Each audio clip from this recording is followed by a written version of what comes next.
Rope way operations ഹെഡായ ശ്രീമതി ഉമാ നായർ ടെലിഫോണിലുണ്ട്. ശ്രീമതി ഉമാ നായർ, വളരെ പ്രതീക്ഷ അർപ്പിക്കുന്ന ഒരു പദ്ധതിയാണ്. ഇപ്പോൾ സർക്കാർ തന്നെ അതിനു വേണ്ടിയുള്ള ഒരു സാഹചര്യം ഒരുക്കുന്നു. എങ്ങനെയാണ് ഈ പദ്ധതി ആവിഷ്കരിക്കുന്നത്? എത്ര സമയം ഇത് പൂർത്തീകരിക്കാൻ എടുക്കും? പറയും. നമസ്കാരം. ഇത് ഒരുപാട് കാലമായി പ്രവർത്തിച്ചു വന്നുകൊണ്ടിരിക്കുന്ന ഒരു പദ്ധതി തന്നെയാണ്. എന്നാൽ ഈ അടുത്ത കാലത്തായിട്ട് സർക്കാരിന്റെ ഭാഗത്തുനിന്ന് വളരെ ക്രിയാത്മകമായ ഇടപെടലിലൂടെ ദേവസ്വം ബോർഡും സർക്കാരും ഒത്തുചേർന്നുള്ള ഇടപെടലിലൂടെ പദ്ധതിക്ക് വളരെ ഒരു വേഗത കൈവന്നിരിക്കുകയാണ്. ഇപ്പൊ നമുക്ക് പകരം ഭൂമി നൽകുന്ന വിഷയമായിരുന്നു ഒരു തടസ്സമുണ്ടായിരുന്നത്. അത് പരിഹരിച്ചു കഴിഞ്ഞു. ഇനിയിപ്പോ പകരം ഭൂമി കൊടുക്കുന്നതിന്റെ കടലാസ്, അതിന്റെ സ്കെച്ച് എല്ലാം കൃത്യമായി കഴിഞ്ഞാൽ നമ്മളെ ഫൈനൽ ക്ലിയറൻസ് കിട്ടാൻ വേണ്ടിയിട്ട് വനം വകുപ്പിനോട് അനുമതിക്കായിട്ട് ഫൈനൽ ക്ലിയറൻസിന് വേണ്ടി വനം വകുപ്പിന് അപേക്ഷ നൽകും. അത് കിട്ടുന്ന മുറയ്ക്ക് നമുക്ക് നിർമ്മാണം തുടങ്ങാനും സാധിക്കും.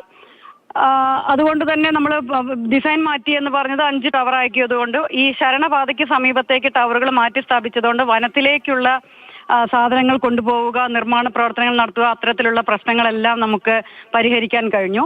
ഇപ്പൊ അതുകൊണ്ട് തന്നെ നിർമ്മാണ പ്രവർത്തനം നമുക്ക് വളരെ വേഗത്തിൽ പൂർത്തീകരിക്കുവാനും സാധിക്കും എന്നാണ് പ്രതീക്ഷിക്കുന്നത്.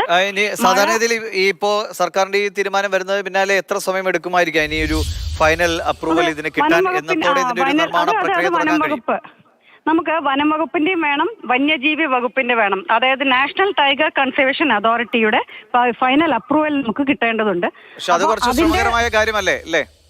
തീർച്ചയായിട്ടും അത് കുറച്ച് ശ്രമകരമാണ്. എങ്കിലും കൃത്യമായി നമ്മളുടെ ഫോളോ അപ്സ് ഉണ്ടെങ്കിൽ, സർക്കാരിന്റെ ഭാഗത്തു നിന്നുള്ള ഇടപെടലുണ്ടെങ്കിൽ തീർച്ചയായിട്ടും അത് നമുക്ക് കേന്ദ്രത്തിനും അറിയാം. ഈ പദ്ധതി എത്രയും പെട്ടെന്ന് പൂർത്തീകരിക്കുന്ന പദ്ധതിയിലുള്ള കേന്ദ്ര സർക്കാരിനും അത് തീർച്ചയായിട്ടും വ്യക്തമായിട്ട് അറിയുന്നത് കൊണ്ട് തന്നെ അത് വളരെ വേഗത്തിൽ നമുക്ക് നേടിയെടുക്കാൻ സാധിക്കുമെന്ന് തന്നെയാണ് പ്രതീക്ഷിക്കുന്നത്. താങ്കളുടെ അനുഭവത്തിൽ എത്ര സമയം ഈ ഒരു പദ്ധതിയുടെ നിർമ്മാണം തുടങ്ങാൻ കാത്തിരിക്കേണ്ടി വരും? എന്തായാലും ഫൈനൽ ക്ലിയറൻസ് എല്ലാം വരുമെങ്കിൽ ഒരു 4 മുതൽ 6 മാസത്തിനുള്ളിൽ നമുക്ക് എല്ലാ പെർമിഷനും കിട്ടും.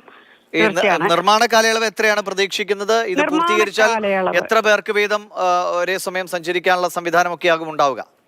നിർമ്മാണ കാലയളവ് 24 മാസമാണ് പ്രതീക്ഷിക്കുന്നത്. അത് 2 വർഷമായി മഴയുള്ള സമയങ്ങളിൽ നമുക്ക് നിർമ്മാണ പ്രവർത്തനങ്ങൾ നടത്താൻ കഴിയില്ല. നട തുറന്നിരിക്കുമ്പോൾ സ്വാമിമാരുടെ സമയം തിരക്കുള്ള സമയത്ത് നമുക്ക് നിർമ്മാണ പ്രവർത്തനങ്ങൾ നിർത്തിവെക്കേണ്ടതായി വരും. അപ്പൊ ഇത് രണ്ടും മാറ്റിവെച്ചാലും 24 മാസം കൊണ്ട് നമുക്ക് തീർക്കാൻ കഴിയും. നമ്മൾ പുറത്ത് ഏതെങ്കിലും സൈറ്റിലിട്ടിട്ട് ഇതിന്റെ ഫാബ്രിക്കേഷൻ വർക്കെല്ലാം കഴിഞ്ഞിട്ട് ടവർ സ്റ്റീൽ ടവറാണ്, സൈറ്റിൽ ഇൻസ്റ്റലേഷൻ മാത്രമേ ചെയ്യണ്ടൂ.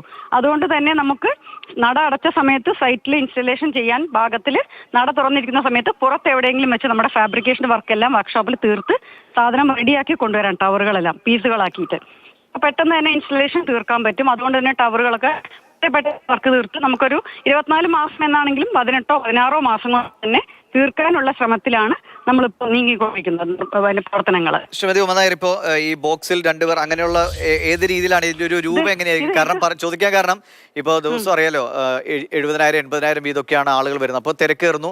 അപ്പൊ അതിനൊരു സമാന്തര സംവിധാനം നമുക്ക് ആവശ്യമാണ് പുതിയ കാലത്തിനനുസരിച്ച്. അതപ്പോൾ എത്രത്തോളം തിരക്ക് കുറയ്ക്കാൻ ഈ ഒരു പദ്ധതി സഹായകരമാകും? എത്ര ആളുകളുടെ ഒരു സഞ്ചാരം നമുക്ക് ഇതിലൂടെ ഉറപ്പുവരുത്താൻ കഴിയും? അല്ല, നിലവിൽ ഇത് പ്രധാനമായും ചരക്കു നീക്കത്തിനുള്ളതായിട്ടാണ് നമ്മൾ ചെയ്യുന്നത്. അതുപോലെ തന്നെ ചരക്കു നീക്കത്തോടൊപ്പം എന്തെങ്കിലും അടിയന്തര ഘട്ടങ്ങളിൽ ആളുകളെ എമർജൻസി ഇവാക്യുവേഷൻ അവിടുന്ന് ചെയ്യേണ്ടി വന്നാൽ, അവിടുന്ന് ആളുകളെ ഒഴിപ്പിക്കേണ്ടി വന്നാൽ അതിന് ഉപകരിക്കാവുന്ന രീതിയിൽ, പ്രത്യേകിച്ച് എന്തെങ്കിലും അപകടം സംഭവിക്കുന്ന രീതിയിൽ അപകടത്തിൽപ്പെട്ട ആളുകൾക്ക് വേണ്ട പ്രാഥമിക ചികിത്സ നൽകിക്കൊണ്ട് താഴേക്ക് എത്തിക്കുന്ന രീതിയിൽ ആംബുലൻസുകൾ ഇതിലുണ്ടാകും. തുടക്കം അത് അങ്ങനെയാണ്. ആദ്യം സാധനങ്ങൾ കൊണ്ടുപോകുന്നതും ആംബുലൻസ് സർവീസുമാണ്. പിന്നെ പാസഞ്ചർ റോപ്പ് വേയിലേക്ക് ഇത് മാറണമെങ്കിൽ അത് സർക്കാർ തീരുമാനിക്കണം. അതിന്റെ ഭാഗം നമുക്കിപ്പോ ഒന്നും പറയാൻ കഴിയില്ല. സർക്കാരിന്റെ തീരുമാനമാണ്. നമുക്കതിന് അനുമതി. പ്രതിനിധിക്ക് അതിനെക്കുറിച്ച് പറയാൻ കഴിയും.